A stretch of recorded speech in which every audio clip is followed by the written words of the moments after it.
শ্রী জগন্নাথ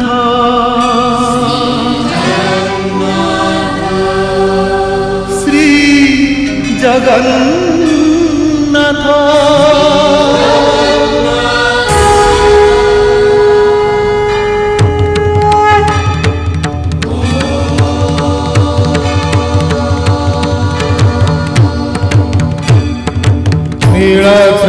शंखमध्ये शतदलकमले रत्नसिंहासनस्थं सर्वालङ्कारयुक्तं नवघनरुचिरं संयुतं चाग्रजेन भद्राया वामभागे रथचरणयुतं ब्रह्मरुद्रेन्द्रवन्द्यं वेदानां सारमीशं सजनपरिवृतम् ब्रह्मदारुं स्मरामि ब्रह्मदारुं स्मरामि।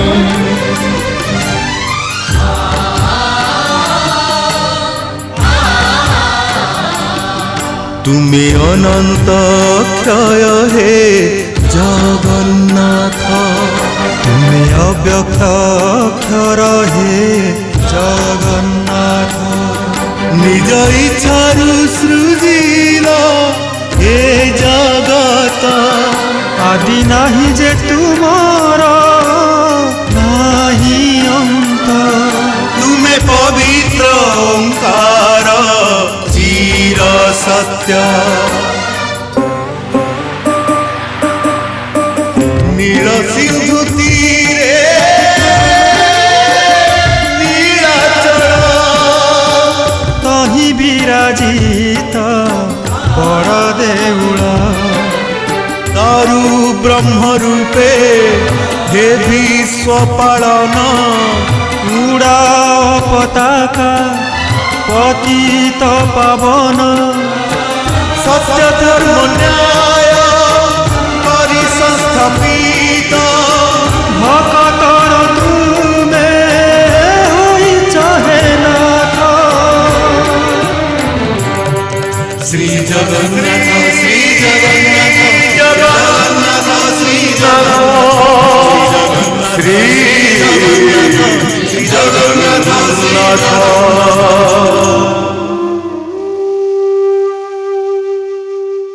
मते सेमिति आदेश मिली किए आदेश देइछि मु जानिनी स्वप्न देखिली किए जड़े मते कहूची राति पाहिला मात्रे आम समस्त को पूर्व दिग को मुह करी चलने को पड़ो पुरुष परे पुरुष मानिबी निर्देश चालुची सरे ना हेले बाटंतहीन से दिन सपन रे ठीक एमिति पर्वतटीए देखिथिली एमिति बण एमिति नदी कूल ताहले एइटी पहुंचवा पई कोन मु निर्देश पाइथिली एइटा कोन सेही जगह काली राति रे मु पूरी सपन रे निर्देश पाइछि पुरुष पुरुष धरी आमे माने जो घुरी बुलुथिले वर्तमान ठू से सब शेष हला आमे बे एई जगह रे घर बांधिबु आज तमे जेतेबेले कहूछ आमे सेया ही करिबु आमे माने घर बांधिबु ता छडा तमे जेतेबेले हमर मुखिया तमे ही हबो हमर राजा जय सबर राजा विश्ववसुंकर संवादटी विश्ववसुंक पई आश्चर्यजनक थिला पद्मावती माँ हबकु जाउछंती बोधुए आजिर सकाळ विश्ववसुंक पई एई शुभ संवाद सांगरे नै आस्थिला समय बहिजीव नदीर स्रोत भली विश्ववसुंक वंशर प्रथम संतान भूमिष्ठ हब पद्मावतीଙ୍କ गर्भरु किछि समय पई विश्ववसु निजको विश्वास करि परले नै मणिमा एबे एठी बसे रानीमा बांती करथिले तापरे मुहा हाथ धोई सोइबा को गले सुकुमारी ताका संगरे अछि एमिति हठात हुए मणिमा पेटरे पिला थिले एमिति बांती हुए मुंड घुराए रानी ताहले मां हेबाकु जाउछंती मणिमा मालती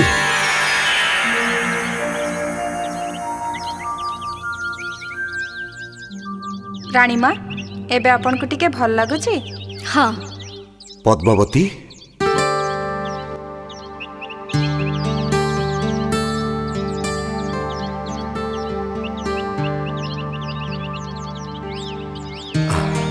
मालती मोर मुझा सुनिली से कथा कौन सत को कथा ତମେ ମା ହବାକୁ ଯାଉଛ?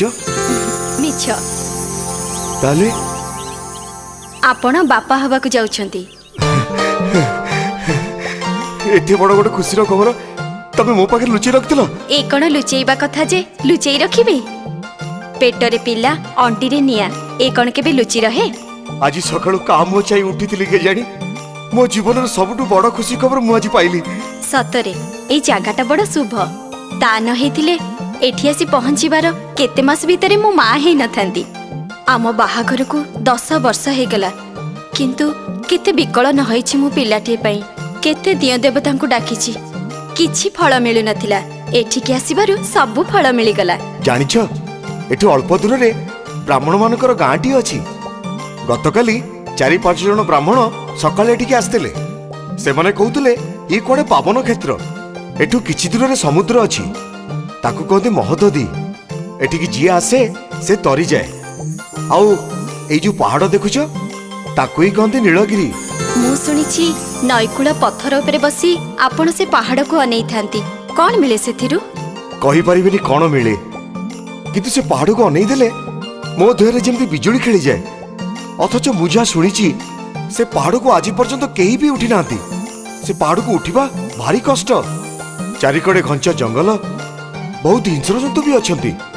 କିନ୍ତୁ କେତେବେଳେ ବି ମତେ ଲାଗେନି ସେ ପର୍ବତ ପାଖରେ ପହଞ୍ଚିବାକୁ ବା ତା ଉପରକୁ ଉଠିବାକୁ କଷ୍ଟ ଲାଗେ ବୋଲି। ଆଉ ତ ସପନ ଦେଖୁନାହାନ୍ତି? ନା, ଆଉ ସପନ ଦେଖୁନି, ଆଉ ବି ମୋ ପାଇଁ ନିର୍ଦ୍ଦେଶ କିଛି ନାହିଁ। କିନ୍ତୁ ଏ ପାହାଡ଼ ଯେମିତି ମତେ କିଛି କହିବାକୁ ଚାହୁଁଛି। ଦେଖାଯାଉ ଭବିଷ୍ୟତ ମୋ ପାଇଁ କ'ଣ ସାଇତି ରଖିଛି।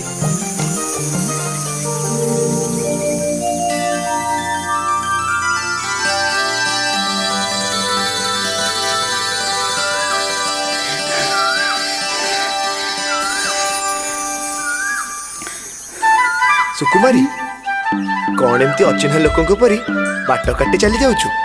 ଡେରି ହେଇଗଲାଣି। ରାଣୀମାଙ୍କ ଦେହ ଭଲ ନାହିଁ, ସେ ମତେ ଖୋଜୁଥିବେ। ଆଲୋ, ଠିଆ ହେଇ ଦୀପଦ କଥା ହେବା ପାଇଁ ତୋର ଡେରି ହେଇଯାଉଛି। କ'ଣ କହିବ କହୁନ? ଆଚ୍ଛା, ତୁ କ'ଣ କାଲି ରାତିରେ ରାଜଉଆସରୁ ତୋ ଘରକୁ ଆସିଥିଲୁ? ହଁ, ଖବର ପାଇଲି ବାପାକୁ ଜ୍ୱର ହେଇଛି। ରାଣୀମା ଶୁଣି କହିଲେ ଯା ତ ବାପାକୁ ଦେଖି ଆସିବୁ। ଆସି ଦେଖିଲି ବାପା ଜ୍ୱରରେ କମ୍ପୁଛି। ହେରି ପାରିଲିନି, ରହିଗଲି। ଏବେ କେମିତି ଅଛି ତୋ ବାପା? ଜ୍ୱର କମିଯାଇଛି। ଦ୍ୱିପହର ବେଳକୁ ତମେ ଟିକେ ଯାଇ ବାପାଙ୍କୁ ଦେଖି ଆସନ୍ତନି? ତା ତ ମୁଁ ଦେଖିବି, ହେଲେ ମୁଁ କ'ଣ ସେ କଥା କହିବା ପାଇଁ ତତେ ଅଟକେଇଲି? କ'ଣ କହିବ କହୁନ? ଆଉ କେତେ ଅପେକ୍ଷା କରିବି? ତୋ ମା, ମୋ ମା 2 ଜଣ ସତ୍ୟ କରିଥିଲେ। ଏବେ 2 ଜଣ ସେପାରିକୁ ଚାଲିଗଲେଣି। ଏକଥା ରାଣୀମା ଜାଣିଛନ୍ତି। ଆଉ କାହିଁ ଡେରି କରିବା? ଏବେ ନୁହେଁ, ଆଉ କେବେ ଆମ 2 ଜଣଙ୍କ କେଶ ବାଚିଲେ। ରାଣୀମା ବର୍ତ୍ତମାନ ଅସଜ ଅବସ୍ଥାରେ। ତା ଛଡ଼ା ପିଲାଟି ପେଟରେ ରହିବା ଦିନଠୁ ଦେହ କେତେବେଳେ ଭଲ ରହୁନି। ଆଜି ଜ୍ୱର ତ କାଲି ମୁଣ୍ଡ ବୁଲେଇ ପଡ଼ିଲେଣି। ତମେ ତ ଭଲ କରି ଜାଣିଛ ମୋ ଛଡ଼ା ରାଣୀମାଙ୍କର ସମୟ ଦଣ୍ଡେ ହେଲେ ବି କଟେନି। ଏ ଅବସ୍ଥାରେ ତାଙ୍କୁ ଛାଡ଼ି ଆସିବା କ'ଣ ସମ୍ଭବ? ସୁକୁମାରୀ, ତୁ କ'ଣ ଭାବୁଛୁ ମୁଁ ଅମଣିଷଟାଏ? ମୁଁ ଭଲସେ ଜାଣିଛି ରାଣୀମା ତୋ ପାଇଁ କ'ଣ। ଯେତେବେଳେ ତୁ ମା ଛେଉଣ୍ଡ ହେଇଗଲୁ ସେତେବେଳେ ଏଇ ରାଣୀମା ତତେ ନିଜ ପାଖକୁ ଟାଣି ନେଲେ। ସେଇ ଦିନଠୁ ତୁ ତାଙ୍କରି ପାଖରେ ରହି ବଡ଼ ହେଇଛୁ। ଆଉ ଆଜି ତାକୁ ଛାଡ଼ି ଚାଲି ଆସିବା କଥା ମୁଁ କ'ଣ କହିପାରିବି? କହିଲ ଯେ ଆଲୋ, ମୁଁ କ'ଣ ଜାଣିଥିଲି ରାଣୀମାଙ୍କର ଏ ଅବସ୍ଥା ବୋଲି? ଗୋଟେ କଥା ମନେ ରଖିଥା ସୁକୁମାରୀ, ରାଣୀମା ଆଉ ରାଜା ଆମର ବାପା ମା। ରାଜା ହେବା ଆଗରୁ ଯେତେବେଳେ ସେ ଆମ ଦଳର ମୁଖିଆ ଥିଲେ ସେତେବେଳେ ଆମ ଭଲ ମନ୍ଦ ହାନି ଲାଭ ଯେମିତି ବୁଝୁଥିଲେ, ଆଜି ରାଜାର ମୁକୁଟ ପିନ୍ଧିଲା ପରେ ବି ସେ ସେମିତି ଅଛନ୍ତି। ନା, ସେମିତି ନାହାନ୍ତି। ମାନେ? ତାଙ୍କର ଯେମିତି କ'ଣ ହେଇଯାଇଛି। ନଈକୂଳ ପଥର ଉପରେ ବସି ସେ ସବୁବେଳେ ଦୂର ପାହାଡ଼କୁ ଅନେଇ ରହୁଛନ୍ତି। କ'ଣ ସେଥିରୁ ପାଉଛନ୍ତି କେଜାଣି? ଏସବୁ ଦେଖି ରାଣୀମା ବି ଭାରି ବ୍ୟସ୍ତ ହଉଛନ୍ତି। ମୁଁ କିନ୍ତୁ ଆଦୌ ବ୍ୟସ୍ତ ହେବିନି। ତୋ ପାଇଁ ଯଦି ଦରକାର ପଡ଼େ ମୁଁ ମଲା ଯାଏଁ ବି ଅପେକ୍ଷା କରିବି। ହଉ, ମନେ ରହିଲା ଯେ। ହଁ, ମନେ ରଖିଥା। ଏଇ ଦେଖିଲ, ତମ ସହିତ କଥା ହଉ ସମୟ ବିତିଗଲାଣି। ମୁଁ ଆସୁଛି। ବାପା କଥା ମନେ ରହିଲା ତ? ହଁ, ମନେ ରହିଲା।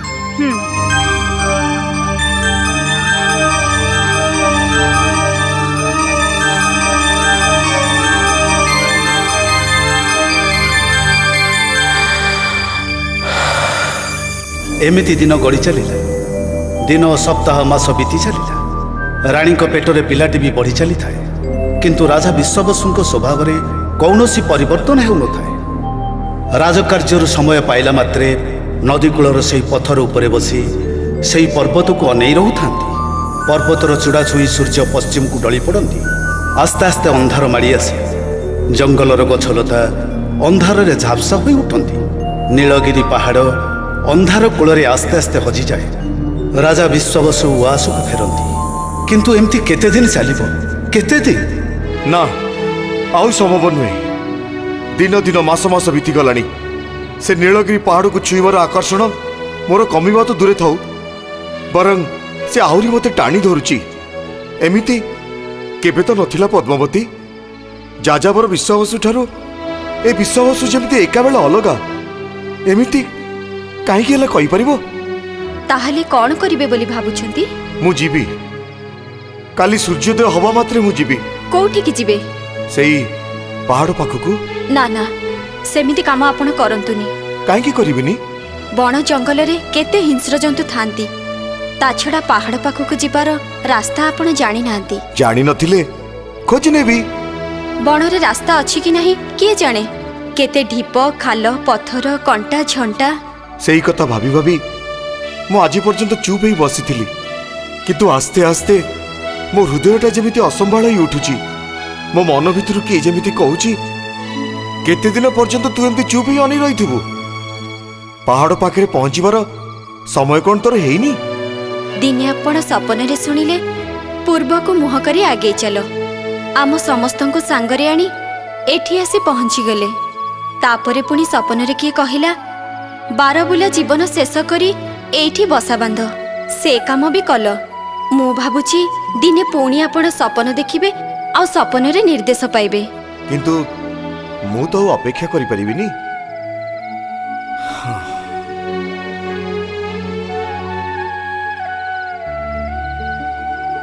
ସମୟ ଗଡ଼ିବା ସାଙ୍ଗେ ସାଙ୍ଗେ ସେ ପର୍ବତକୁ ଛୁଇଁବା ପାଇଁ ମୋ ମନ ବ୍ୟାକୁଳ ହୋଇ ଉଠୁଛି। ଏମିତି ମନର ଅବସ୍ଥା ନେଇ ମୁଁ ଆଉ ରହିପାରିବିନି। ରାଣୀ, କାଲି ଯେମିତି ହଉ ମୁଁ ଯିବି। ତମେ ଜମା ମନେ କରନି।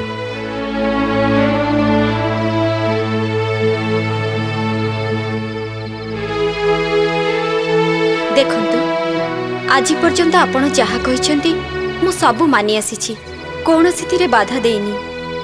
ହେଲେ ଆପଣ ଯିବା ପାଇଁ ଯଦି ଆଗ୍ରହ ପ୍ରକାଶ କରୁଛନ୍ତି ତେବେ ଯାଆନ୍ତୁ, ମୁଁ ମନା କରିବିନି। କିନ୍ତୁ ମୋର ଗୋଟେ ଅନୁରୋଧ ରକ୍ଷା କରିବେ? କ'ଣ କୁହ? ସାଙ୍ଗରେ ଧନୁଶର ନେଇଯାଆନ୍ତୁ। ହିଂସ୍ର ଜନ୍ତୁ ଦେଖିଲେ ନିଜକୁ ତ ରକ୍ଷା କରିପାରିବେ। ଠିକ୍ ଅଛି, ସେଇଆ କରିବି। ସାଙ୍ଗରେ କାହାକୁ ନେବେନି? ନା, ମୁଁ ଏକା ଯିବି।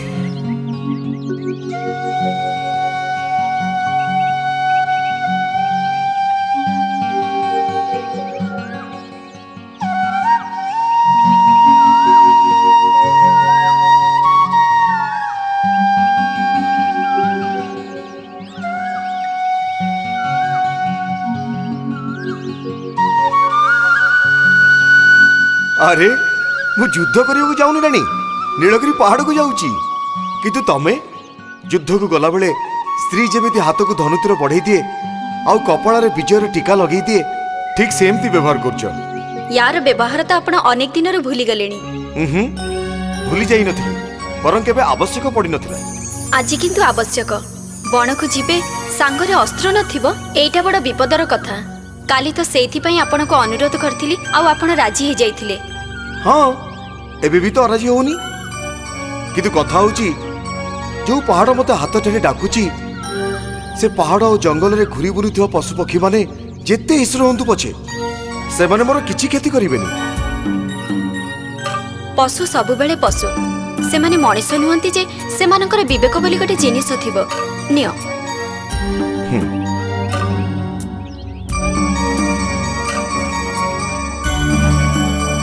संध्या पूर्वर निश्चय फेरी आसीबो नचेत मु बड़ चिंतारे पड़िबी। एठू पहाड़ जिते दूर बोली तमे भाबुछ सेते दूर नुह संध्या कहीं ता बहु पूर्व मु फेरी आसीबी आसुची।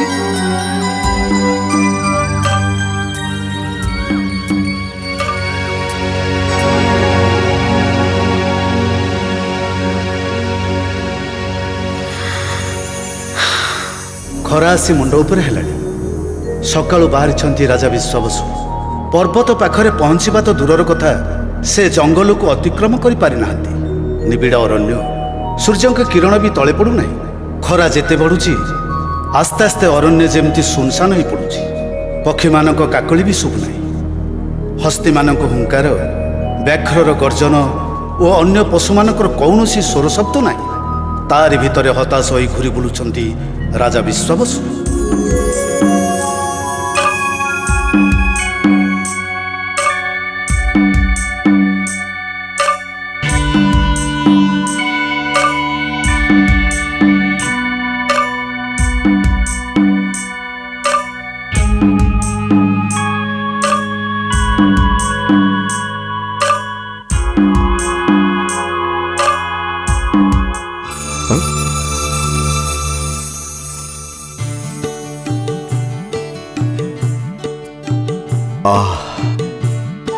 हरिण छुआटी की सुंदर जदि धरा दियंता ताले मु ताकू उआसु को नहीं जाती किछि दिन परे मोर भी पिलाटी हब टिके पढ़ले से हरिण संगे खेलिबो।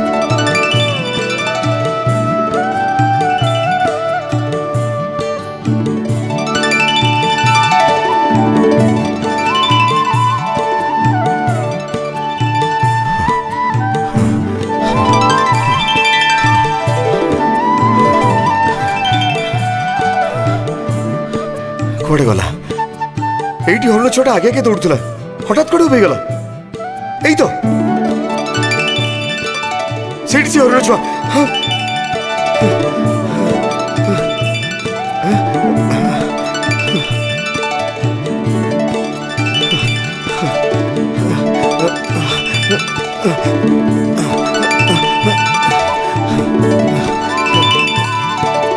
अरे पुणी कुआडे चली गला এইটা মো মনের ভ্রম নু তো। আরে আরে এই তো আখি পিছনে কে এতে উপরে র র তু ଯିବୁ କୁଆଡେ ମୁଁ ତତେ ଆଜି ନିଶ୍ଚୟ ଧରିବି।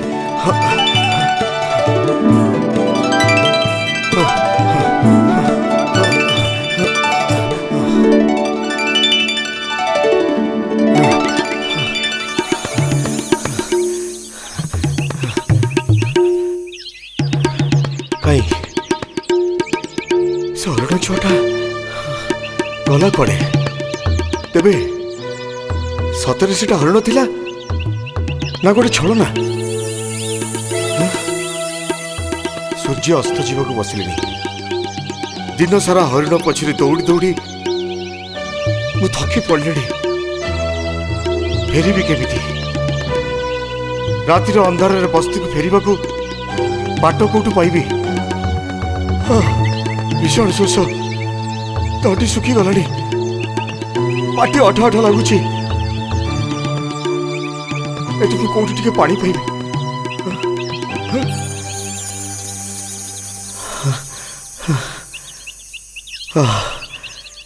कि सुंदर निर्मल जल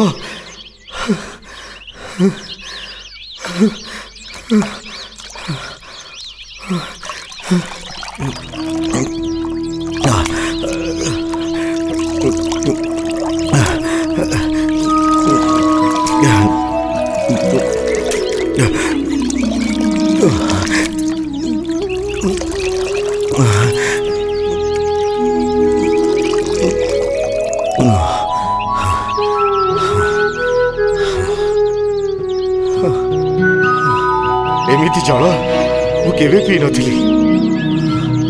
ଯେମିତି ମୋ ସାରା ଦେହ ପୁଲକିତ ହୋଇ ଉଠୁଛି। ଏ ପାଣିରେ ମୋର କିଛି କୁହୁକ ଅଛି କି? ମୋ ଦେହଟା ଏମିତି ଅବଶ ହେଇଯାଉଛି କାହିଁକି? ଏଠି ପଦେ ଉଠିବା ପାଇଁ ଇଚ୍ଛା ହଉନି କାହିଁକି? ନା, ଆଉ କୁଆଡ଼େ ଯିବିନି। ଯାହା ହେଇଯାଉ ପଛେ ମୁଁ ଏଠି ଟିକେ ଶୋଇପଡ଼ିବି।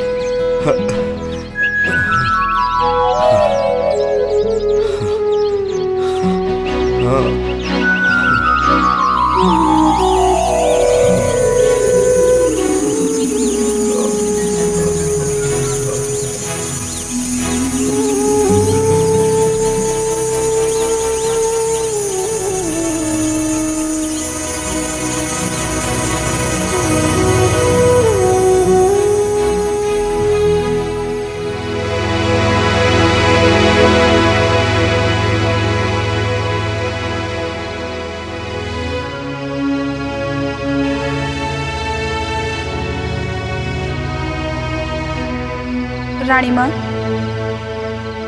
ବହୁତ ବେଳୁ ଆପଣ ଏ ଝରକା ପାଖରେ ଛିଡ଼ା ହେଇଛନ୍ତି। ଆସନ୍ତୁ, ପଲଙ୍କ ଉପରକୁ ଆସନ୍ତୁ। ସେ ଏପର୍ଯ୍ୟନ୍ତ ଫେରିଲେନି। କଥା ଦେଇ ଯାଇଥିଲେ ସନ୍ଧ୍ୟା ପୂର୍ବରୁ ଫେରି ଆସିବେ। ଏଇଠି ଛିଡ଼ା ହେଇ ଦୂରରୁ ସେ ପାହାଡ଼କୁ ମୁଁ ଚାହିଁ ରହିଛି। କ'ଣ ଯେ ତା ନାଁଟା? ନୀଳଗିରି। ହଁ, ନୀଳଗିରି। ସେଇଠିକି ସେ ଯାଇଛନ୍ତି। ଏବେ ଦେଖ, ସେଇ ନୀଳଗିରି ପାହାଡ଼ କିପରି ଅନ୍ଧାର ଭିତରେ ଲୁଚିଗଲାଣି, ଅଥଚ ତାଙ୍କର ଦେଖା ନାହିଁ। ଫେରିବେ ରାଣୀମା, ଆପଣ ବ୍ୟସ୍ତ ହେଉଛନ୍ତି କାହିଁକି? ବ୍ୟସ୍ତ ହେବିନି? ବାଟ ଜଣା ନାହିଁ, ମଝିରେ ଘଞ୍ଚ ବଣ, ତା ଭିତରେ କେତେ ହିଂସ୍ର ଜନ୍ତୁ। ଅନ୍ଧାର ରାତିରେ ପାଖ ଜିନିଷ ବି ଦେଖାଯାଏନି। ମତେ ଭାରି ଡର ଲାଗୁଛି ସୁକୁମାରୀ। ଡରିବାର କ'ଣ ଅଛି? ଆମେ ତ ଏତେ ଦିନ ହେଲା ଏଠି ରହିଲେଣି। ଆମର ଏଇ ପାଖରେ ଏ ବଣଟା। କେବେ ତ ବାଘ କି ଭାଲୁ ବଣ ଭିତରୁ ଆମ ବସ୍ତି ଆଡ଼କୁ ଆସିନାହାନ୍ତି। ସମସ୍ତେ ନିଜ ନିଜ ଭିତରେ ଖୁସିରେ ରହନ୍ତି ରାଣୀମା। ଆଘାତ ପାଇଲେ ଆକ୍ରମଣ କରନ୍ତି। ତା ଛଡ଼ା ମହାରାଜା ତ ଧନୁତୀର ତାଙ୍କ ସାଙ୍ଗରେ ନେଇ ଯାଇଛନ୍ତି। ଆମ ଦଳ ଭିତରେ ଦିନେ ସେ ବଡ଼ ଶିକାରୀ ଥିଲେ। ତାଙ୍କର କେହି କିଛି କରିପାରିବେନି। ଆସନ୍ତୁ, ପଲଙ୍କ ଉପରକୁ ଆସନ୍ତୁ।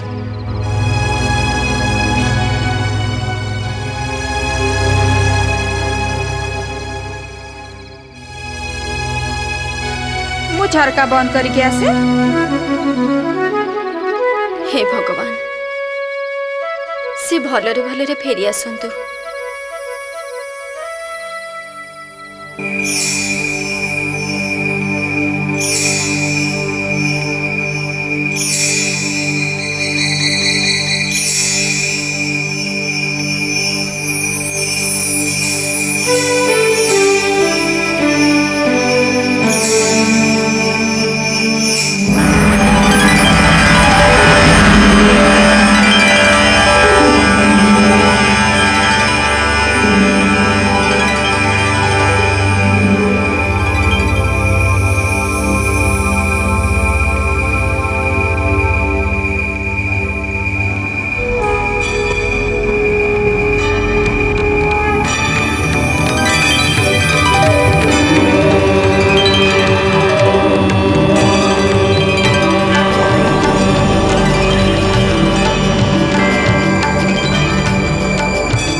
ବହୁତ ଲୋକ ଏକାଠି ହେଇ ଏମିତି ମନ୍ତ୍ର ପଢୁଛନ୍ତି କୋଉଠି?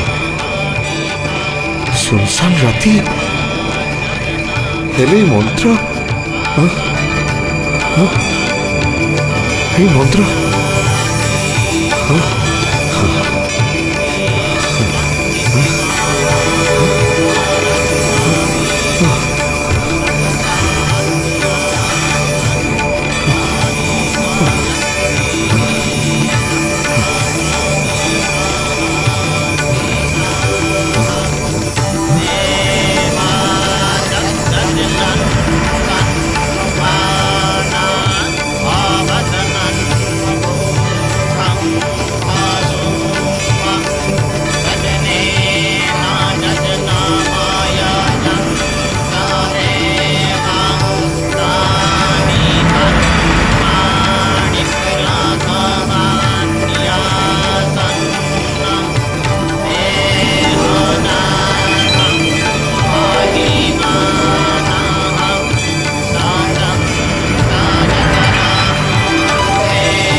ଦେଖୁଛି ମୋ ଆଖି ଆଗରେ ଇଏ କି ମୂର୍ତ୍ତି?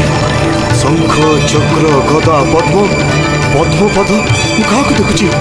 ବିଶ୍ୱାବସୁ, ତୁମେ ଯେ ଆଜି ଏହି ଗୁମ୍ଫା ମଧ୍ୟକୁ ଆସିବ ସେ କଥା ଅନେକ ଅନେକ ପୂର୍ବରୁ ଏମିତିକି ତୁମର ଜନ୍ମ ହେବା ଆଗରୁ ନିର୍ଦ୍ଧାରିତ ହୋଇ ସାରିଥିଲା। ତୁମେ ଜାଣିବାକୁ ଚାହଁ ମୁଁ କିଏ? ମୁଁ ହେଉଛି ନୀଳମାଧବ।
ଯାହା କିଛି ଘଟିଗଲା, ଯାହା କିଛି ଘଟୁଛି ଏବଂ ଯାହା କିଛି ଘଟିବ ସେସବୁ ଅନେକ ପୂର୍ବରୁ ନିର୍ଦ୍ଧାରିତ ହୋଇସାରିଛି।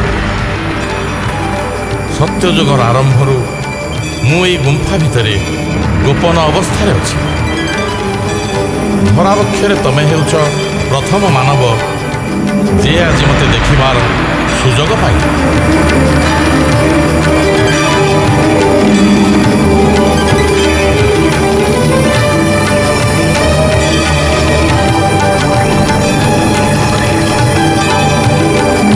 ପ୍ରଭୁ ନୀଳମାଧବ, କୋଉ ଜନ୍ମର ତପସ୍ୟା ଫଳରୁ ମୁଁ ଆପଣଙ୍କର ଦର୍ଶନ ପାଇଲି ସେ କଥା ମୁଁ ଜାଣିନି। ସମଗ୍ର ମାନବ ଜାତି ଭିତରୁ ମୁଁ ଏକା କାହିଁକି ଧନ୍ୟ ହେଇଗଲି ସେ କଥା ବି ମୁଁ କହିପାରିବିନି।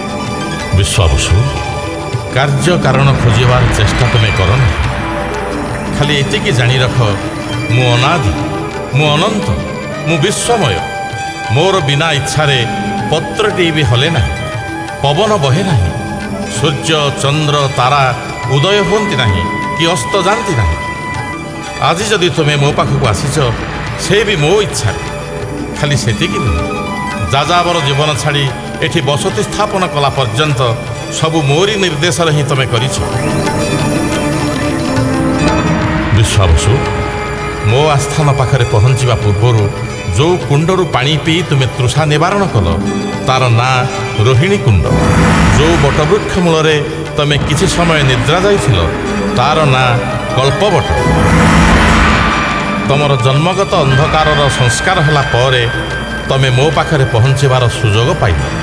ପ୍ରଭୁ, ମୁଁ ମୂର୍ଖ, ଜାତିରେ ଶବର। ପଣ୍ଡିତମାନଙ୍କ ମୁହଁରୁ ମୁଁ ଶୁଣିବାକୁ ପାଇଛି, ହଜାର ହଜାର ବର୍ଷ ତପସ୍ୟା କଲେ ବି ମୁନି ଋଷିମାନେ ଆପଣଙ୍କ ଦର୍ଶନ ପାଆନ୍ତି ନାହିଁ। ମୁଁ ମନ୍ତ୍ର ଜାଣେନି କି ମୋର କୌଣସି ତପସ୍ୟା ନାହିଁ। ମନ୍ତ୍ର ମୁଁ ଖୋଜେନି ବିଶ୍ୱାବସୁ। କୌଣସି ନୀତି ନିୟମ ଭିତରେ ବି ମୁଁ ବନ୍ଧା ନୁହେଁ। ମୋର ଅଧିବାସ ପ୍ରାଣୀର ନିର୍ମଳ ହୃଦୟ ମଧ୍ୟରେ। ମୁଁ ଜାଣେ ତମର ହୃଦୟ ନିର୍ମଳ। ବଞ୍ଚିବାର ତାଡ଼ନାରେ ଯାହା କିଛି କରିଛ ସେସବୁ ପାଇଁ ତୁମେ ଦୋଷୀ ନୁହଁ। ତେଣୁ ତୁମେ ମୋତେ ଦେଖିବାର ଅଧିକାର ପାଇଲ। ପ୍ରଭୁ, ମୁଁ ଧନ୍ୟ ହୋଇଗଲି। ପ୍ରଭୁ, ଅତୀତ କ'ଣ ଥିଲା ମୁଁ ଜାଣିନି, ଭବିଷ୍ୟତ କ'ଣ ହବ ସେ କଥା ବି ମୁଁ ଜାଣିନି। ବର୍ତ୍ତମାନର ମଣିଷ ମୁଁ। ମୋର ଏଇ ବର୍ତ୍ତମାନକୁ ଆପଣଙ୍କ ଦୟା ପରିପୂର୍ଣ୍ଣ କରି ରଖୁ। ଅତୀତ, ବର୍ତ୍ତମାନ, ଭବିଷ୍ୟତ ଏସବୁ ପାର୍ଥିବ ଗଣନା ବିଶ୍ୱାବସୁ। ଏ ଧରାପୃଷ୍ଠର ସମଗ୍ର ଅତୀତ, ସମଗ୍ର ବର୍ତ୍ତମାନ ଆଉ ଆସିବାକୁ ଥିବା ସମଗ୍ର ଭବିଷ୍ୟତ ସବୁ ମାତ୍ର ଗୋଟିଏ ବିନ୍ଦୁରେ ମୋ ପାଖରେ ସ୍ଥିର। ମୁଁ କୌଣସି ସମୟ ଦ୍ୱାରା ବିଭାଜିତ ନୁହେଁ। ମୁଁ ତୁମକୁ ଏ ସୃଷ୍ଟିର ରହସ୍ୟ କହୁଛି। ଶୁଣ, ଯେତେବେଳେ ମହାଶୂନ୍ୟ ଥିଲା, ସମୟର ଗଣନା ନଥିଲା, ଦିନ ରାତି ବି ନଥିଲା, ସେତେବେଳେ ଏହି ମହାଶୂନ୍ୟରେ ଏକ ମହାସଂଘର୍ଷ ସଂଘଟିତ ହେଲା।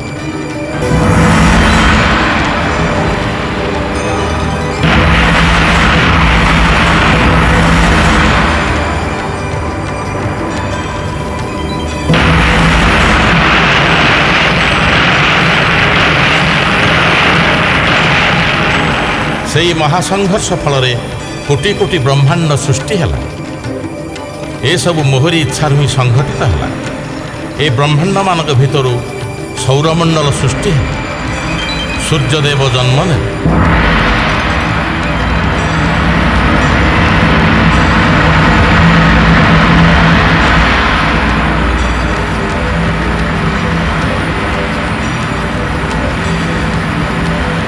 ଏବଂ ତା ସଙ୍ଗେ ସଙ୍ଗେ ଜନ୍ମ ହେଲା ଗ୍ରହମଣ୍ଡଳ। ସେହି ଗ୍ରହମାନଙ୍କ ଭିତରୁ ଗୋଟିଏ ହେଉଛି ଏହି ପୃଥିବୀ।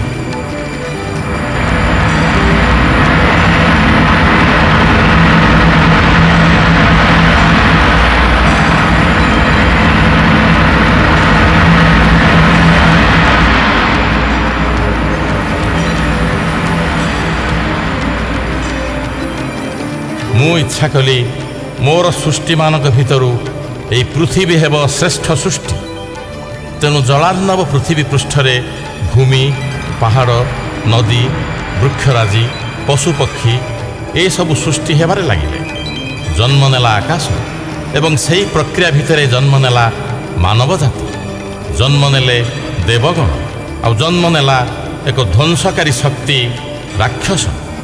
ମାନବ ଜାତିର କ୍ରମଶଃ ଉନ୍ନତି ହେଲା ଏବଂ ସଂସ୍କାର ପାଇଁ ଜନ୍ମ ନେଲା 4 ବେଦ, ଋକ୍, ଯଜୁ, ସାମ ଏବଂ ଅଥର୍ବ। ଶିବ ସୃଷ୍ଟି କଲେ 5ମ ବେଦ। ବ୍ରହ୍ମାଙ୍କ ଦାୟିତ୍ୱରେ ରହିଲା 4 ବେଦ ଏବଂ 5ମ ବେଦ ଶିବଙ୍କ ଦାୟିତ୍ୱରେ ରହିବା ପରେ କ୍ଷୀରସାଗରରେ ବିଶ୍ରାମ ପାଇଁ ମୁଁ ଯୋଗ ନିଦ୍ରାରେ ଶାୟିତ ହେଲି।